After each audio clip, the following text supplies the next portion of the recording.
just being in the streets in Detroit and, the gangs and things like that. We were sleeping in vans together and everything. I was homeless at some point. Wow. Hold on. Wait. Yeah. See now. Earlier I asked you, did you Yeah. ever go through anything? Yeah. You ain't tell me you was sleeping in vans, man. With your partner too. Welcome to another episode of Dominate the Decade podcast, man. Domination conversations, where we bring to you real life entrepreneurs who are absolutely dominating and crushing in their industry. And listen, man, I got a really good guest for you guys today. We're going to get into some high-level conversations to help you truly dominate in your industry, man. I got my guy, Darren Thomas here. My brother, I need you to introduce yourself. Let the people know who you are, what you do, and what industry and what lane you're dominating in, brother. So my name is Darren Thomas. I'm a fleet owner, and I teach people how to start a six-figure transportation business using other people's money. Okay, hold on. Wait a minute now. Using other people's money. So Yes, sir. You helping people start a business, a fleet transportation company, leveraging other people's money. I want to get into that. Talk to me about that. How does that happen? What is the first step that if I'm watching this interview right now and I want to do what it is that you do, what you teach how to do, what's the first step that I need to take in order to get in the industry? Well, first step is building your personal credit. Okay. That's the first step. Okay. Getting your credit structured properly. All right. Getting the proper primaries put on your credit so you can actually use that personal credit to leverage to get business credit. You got to run it up on the business side. So then my question would be this, dear, because if I'm watching and I want to get started, but let's just say my credit is not the best, can I still get started in the industry that you're in without having credit or leveraging other people's money? Can I still get started in this industry? And if so, what does that look like? You can get started. You can actually use rentals. Okay. So if you got a little money, right, you can rent you a cargo van. You can rent you a box truck if that's what you want to do. Okay. But you can get started with just local deliveries, right? You can actually use your own car if you wanted to. Okay. You can actually use an app. They got Carry app, they got Roadie app. Okay. And you can get on that app and you can just say, hey, I want to deliver a load from point A to point B and make you $40 here for $20 there. You can run it up $200-$300 in a day. Just off your personal vehicle if you want to do it that way. So essentially what you're saying is that I actually don't need to borrow money and do it. Actually, so if I got a driver's license, I got a vehicle, I get started in your industry today. Yes, sir. All right, so now what does it look like? What is the income potential? So if I want to get started today, let's just say I'm working my job, I'm making an average $30,000, $40,000 a year, but I want to do what you do and I want to make more money. If I get started today, what can I make? Let's just say in the next 12 months, what's the kind of income can I expect to make doing this? On the low end, I would expect you to make anywhere from $80,000 to $100,000 a year. Damn. On the low end. And it's just with me just using my own car. That's using your own car. Yep. You can make somewhere around $70,000, $80,000 a year. Okay. More than what a normal job is paying you, right? Okay. Yeah. Yeah. No, that's real good. If you're making $300 to $500 per day, most people ain't making not even $100 a day. The math is mathing. Like, I'm with you. Okay, so then if I expound, you saying, because you said if I can rent vehicles or if I can leverage OPM and I can get other vehicles that I can use in order to run this business, then essentially what kind of money can I make then at that point in time? Is it just six figures or can I touch seven figures or what does that look like? You can touch anything over 100 figures. I mean, over six figures, Okay. over 100,000. I mean, especially if you scale it right. You get you some drivers, which is what I teach, how to leverage your credit to get multiple vans, right? Yeah. Don't go and get a credit pool and not get more than one product. You're going to go get a credit card. You're going to get a business line of credit. Yeah. Matter of fact, give me 2 vans at once. Yeah. And then within 6 months, I'm going to go back and get another one, within the same credit pool. Okay. You talking now. That's what I like to hear. So then look, I want to go back to that, but I want to kind of, just for the people who watch us, because obviously it sounds like you are a successful business owner, correct? Yes. I want to kind of talk about how did we get to the point that we at now? Like, where did you start? Did you kind of was it like, did somebody give you some money? Did somebody leave you some money? Or did you inherit some money? Or did you have to? No. You know what I'm saying? Like people want to know. I grew up in Detroit projects. Okay. That's where I grew up. I didn't have money. My parents didn't have money. Okay. So I had to, survive, and I had to, of course, I took the route of going to school and everything, and working a job. But I found that was a slow way to get money. Mm. I'm teaching people how to actually get the money faster. So that's pretty much what I did. I kind of started off in construction. I was an actual mechanical contractor, right? So I'm a mechanical contractor. I'm looking for a way to make passive income. That's how I started. Yeah. My brother, for instance, he got out of prison. For one, he couldn't find a job doing anything. They just wouldn't give him a chance. So while I was looking for passive income, I was trying to find him a job to do also. And that's when I ran into the transportation industry. Him being a felon, I can hire him. So any felon out there can actually get into the transportation industry and basically make a damn good living for themselves. That's good. That's you know. So like during that process, you growing up in Detroit, being raised in the projects, what do you feel like helped you transition from having that mindset, maybe a poverty mindset, growing up, not seeing a lot of money, not understanding how to make money fast? What was that transitional point for you?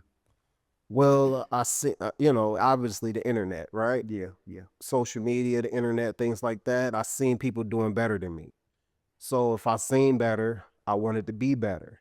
So I started applying my mind and studying, right? Instead of, nothing wrong with rap music, none of that. But instead of doing that, I'm in a car, I'm listening to, audiobooks. I'm listening to Rich Dad, Poor Dad.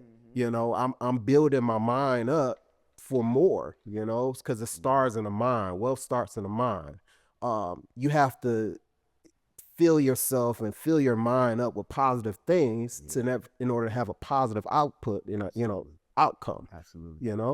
And that's pretty much that was the turning point for me to actually, want to strive for the best. You know what I mean? Now I want you to keep it all the way real with the people.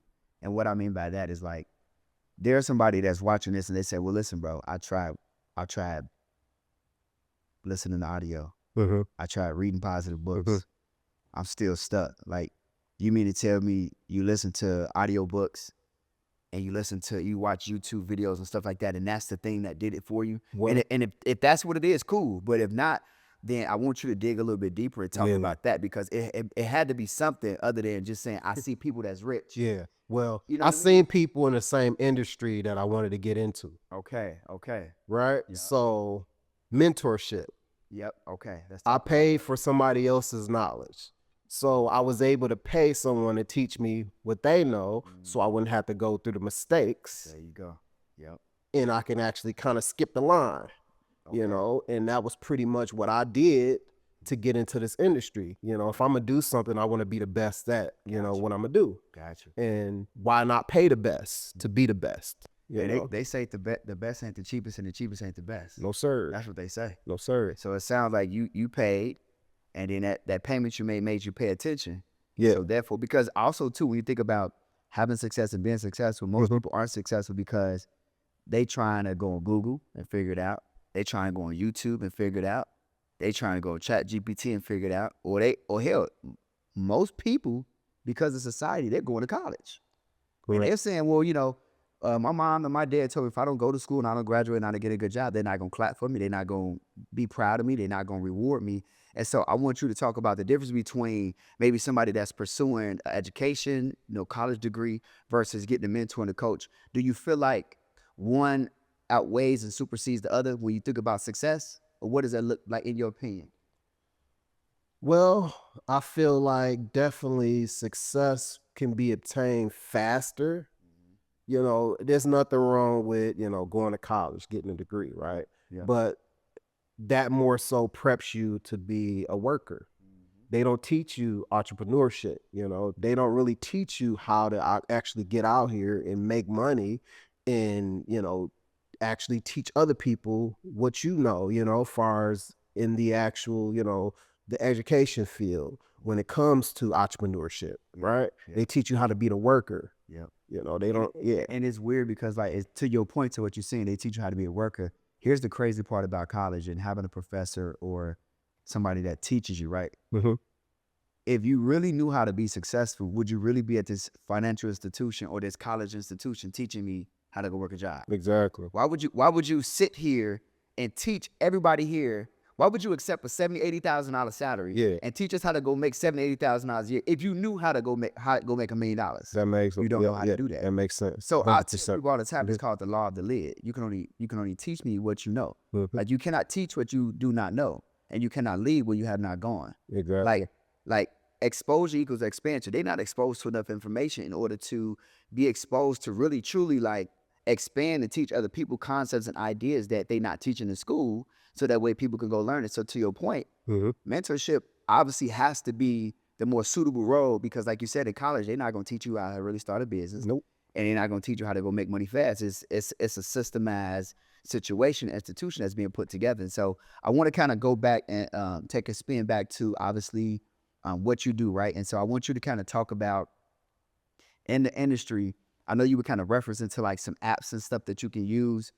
If somebody is watching this right now, I want you to kind of talk about some apps that they can use, even whether they got vans or whether they rent vans or whether they got their car. I want you to kind of talk about a few apps that somebody can use and what is the benefits and values of leveraging those apps and the income potential that they have by, using those to get started in a business. Yeah, like I was saying, two good apps that I recommend is like Carry and Roadie. Okay.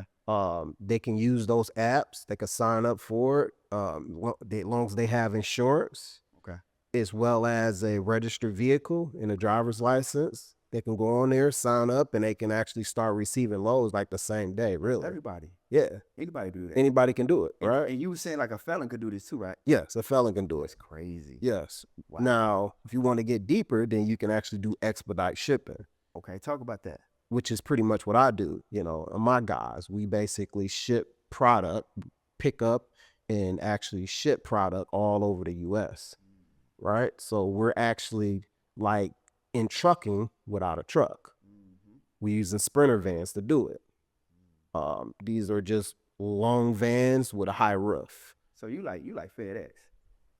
Something like Something like that. FedEx. Something like that. Yeah. Yeah, okay, cool. So basically you teaching people how to be like a FedEx or UPS, and like it's just like taking packages from here to there and just get You paid can do too. packages, but you could do general freight, right? What do trucks do? Trucks pick up freight Okay.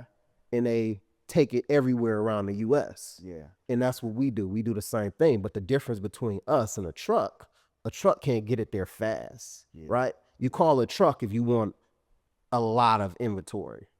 You call us if you want 3 pallets very fast. Yeah. Damn. So we can go from Atlanta, Georgia, back to Michigan, and you can get that the next day. So that, but I would assume that then if you're moving faster than the competitors, then obviously you will be to your advantage. You would be, it would cost a little bit more, but then that means you can make a little bit more money then, right? Yes. So instead of somebody maybe work for UPS or FedEx or what have you, if they're doing their own loads, even if they're doing it by themselves, or maybe they are essentially running a business where they're hiring drivers the way that you're doing, then that's obviously a way higher income potential. Yes. Like Yes. that's There's no cap on the income, right? Because the more you can scale, that's how much money you can make. The more money you can make if you can scale it. And then, so do you drive yourself? I don't drive currently. I don't drive. So you was in the field, but you're no longer in the field. No, I don't drive. No. Okay. So if somebody wants to not have to drive, maybe there's somebody who's saying, okay, cool, I would love to get in the industry, but I don't want to drive at all. Like I'm too lazy. They don't have to drive. I show them how to get in without driving. Okay. You can be the owner, right? Yeah. And that's what I kind of teach in my mentorship program. And let's just say if I get in your program, do I need to get like any kind of certifications, or if I do need that, I want you to talk about that, and are you going to help me with that as well? You don't really need much for our certifications. Okay. But you do need to get your MC number, your DOT number, and your that's pretty much it. MC number, DOT number, BOC3. Listen, I'm gonna be honest with you. I don't know what you're talking. Yeah. So can you break this down so that way so we can get. Yeah. So I mean, MC number. What's MC is your motor carrier number. Okay.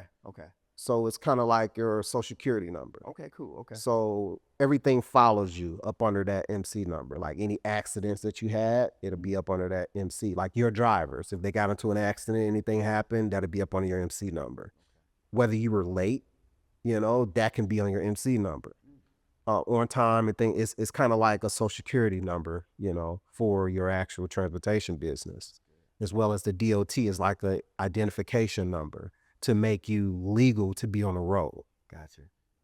So eventually is what I heard, that they're getting rid of the MC number and they're just about to make the DOT standard. US DOT would be the only thing that you have to get, which makes the process a little easier. So you're saying if a person is in this industry, so everything that they do essentially follows them through this MC number, through this DOT number and all that. So if I'm late for picking up a load, late dropping off a load, that's on my record. Yeah. If I have an accident. Yeah.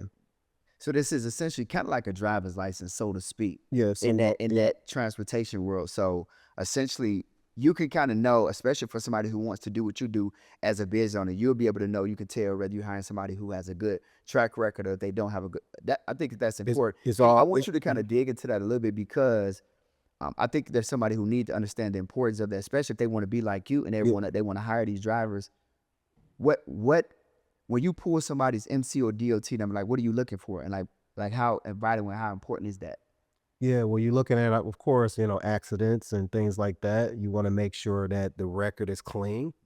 But, we really don't pull it, right? So as the carriers, we really don't pull the MC. Okay. That's what the actual brokers would be looking at. The shippers would be looking at, Okay. Other carrier companies, they would be looking at that if you want to actually drive up under contract. So then if I want to do what you do, how can I know if I'm going to hire a good driver if I can't pull and see, but only the, Yeah, you would basically look at their driver record. So just looking at their driver record. The actual driver record of that driver, it's what you're looking at. So then essentially that MC on that DOT, that's going to kind of reflect what's on a driving record essentially. But not really. No, that follows the business owner. Okay. So that follows such and such LLC, right? Okay. Got you. Who that MC number is tied to. Got you. So any way to protect yourself as a business owner, if I want to be you, is just simply just looking at somebody's driving record. Yeah, as far as drivers goes, you want to hire a good driver record. I mean, that's the thing. When it comes to the cargo van business, it's not really tight guidelines like it is when you're dealing with trucking, right? Where you actually have to make sure you get, the drug tests, which you should do anyway. But you don't have to, deal with the tight regulations and the guidelines, like, driving for 10 hours on and, 11 hours off, things like that. We can drive for, a period of 10 hours and we can be out 6 hours, right? That's good. Sleep for 6 and then get back on the road. That's good. So it sounds like to me, this is one of those industries where it's a lower barrier to entry. It is. Where I don't have to have all of these CDLs and no CDLs. All of these 32 hours or 300 hours in a, you know what I mean? Yeah. Like, what is it? And the thing, yes, you don't have to have a CDLs to get started. So it's an entry in, right? Yep. But let's say you wanted to scale up and you wanted to get a truck, right? Yes. You already done built up that MC number now. Okay. So now you done got aged that MC number and you can actually go get you a truck, right? You done got halfway through the process. That's good. Now you just got to learn regulations, That's good. But starting off in the industry, you don't need to do that. And that's why it's so good, it's so kind of easy to get into if you got the right connections in this industry. Yeah. That's the main thing. Yeah. So are you running right now? You currently running your business by yourself, or do you like have a team or like anybody helping you run everything? Because I want the people to kind of understand what do the logistics look like behind the operations too. Yeah, dispatchers for the most part. Okay. How many dispatchers do you have? I have 2 dispatchers. Okay, that's good. Yep, and they basically look for loads for me and they dispatch my drivers. And how many drivers do you have now? 5. Okay. Yeah. 2 dispatchers, 5 drivers. Anybody else that helps throughout the process? I'm in the process sometimes, I do call my drivers daily, check on them, make sure their well-being is okay, make sure, they're home to their family when they want to get home to their family. And, I got an open relationship with my drivers, I want to make it a comfortable place for them to work. Absolutely. And then, so with 2 dispatchers, 5 drivers, what does the monthly average revenue look like with that many individuals? You can make over 100,000 easily per month. Yep. per month. That's minimum. Yeah, minimum. Yeah, And yeah. you ain't gatekeeping. You giving people all of the game on how to get in this industry, huh? Yes, sir. That's Yep, good. yep, yep. Like, so if somebody wanted to get started with you, what does that look like? Is it a lot to get started with you? Is it a little bit like, what does that look like in order to hire you as a coach and as a mentor? Because we already kind of discussed that that's important to have. Yeah, Because yeah. if somebody is watching this right now, they're probably thinking like, well, should I hire him to mentor me, coach me to get me in this process? Or I could just go just figure it out. I'll just use them apps. What do you like? What are your thoughts on that? And then, Well, what does that look like? apps isn't everything. So Okay. if you want to scale up or you want to make a lot of money, Yeah. then you want to go a little further than just apps. You want to be able to get contracts, right? So you have to have the connections. So how I teach it is you have to have stacking. You want to have app stacking, but contract stacking also. Okay. That's how you stay busy. When the contracts are slow and you're not getting any loads, the weekend, if you want to work weekends, you jump on the app and you basically book yourself loads on the app. So you're never really stopping. You're constantly consistent. If your driver on that road, he's consistently moving, and that's what you want, you know? Yeah. See, I wouldn't have known that. Yeah, yeah. So I want you to kind of talk about, because I thought it was just apps that they were using, but you would talk about contracts. Yeah. Where do we get the contracts from? What does that process look like? Starting off, you getting contracts from carrier companies, right? So there's different carriers, like bigger carrier companies who has trucks and things like that, and they need to hire you to fill certain contracts and certain loads, right? So they're giving you consistent loads by basically having a relationship and signing up with a contract with them. And that's pretty much what that entails, signing up with these companies and actually multiple companies. You want to have at least 3 to 4 dispatchers as well as carrier contracts. And that's where the connections comes in. You don't want to get started and depending on one carrier or one dispatcher, to actually keep you busy. You want to have multiple dispatchers, multiple companies to keep you busy. Gotcha. Yeah. And so essentially when you say a contract company who would hire you, obviously as a third party individual to Exactly. take loads, who are these companies? Are we talking about like Amazon? Are we talking about like No, like different actual carriers itself. So these are companies who move shipment and freight all over the world. Like for instance, you may have a company like Millhouse, right? They actually do international shipping all over the world, right?